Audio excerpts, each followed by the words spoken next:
ABŞ və İran arasında atəşkəs perspektivləri hələ də qeyri-müəyyəndir, lakin Tehran artıq Hörmüz boğazında nüvə silahını uğurla sınaqdan keçirib. Bunu Rusiya Təhlükəsizlik Şurasının sədrinin müavini Dmitri Medvedev iddia edib. O özünün X sosial şəbəkə hesabında İranın strateji imkanlarını metaforik şəkildə belə izah edib. İran öz nüvə silahını sınaqdan keçirdi.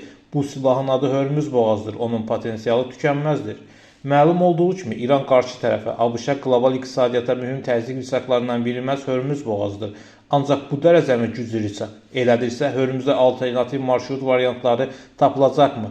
Və bu nə qədər zaman və vəsait ala bilər? Bu arada ABŞ prezidenti Donald Trump müsahibəsində Hörmüz boğazının təhlükəsizliyinin təmin edilməsi üçün İranla birgə müəssisələrin yaradılması imkanının nəzərdən keçirildiyini bildirib.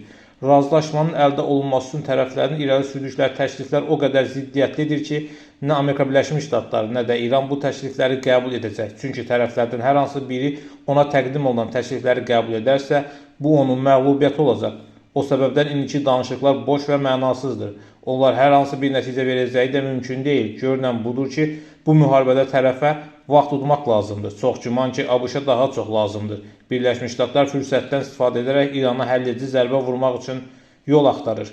İran bu boğazdan keçən hər bir gəmidən 2 milyon dollar toplamağı düşünür. Bu isə bir ildə 60 milyard dollardan çox valyuta deməkdir. Bu qədər vəsaitin İran əlinə keçməsi o deməkdir ki, İran tezliklə bölgədə ikinci Şimali Koreya çevriləcək. Kim deyə bilər ki, bunu bilə-bilə Amerika Birləşmiş Ştatları müharibə meydanını heç nə olmamış kimi tərk edəcək.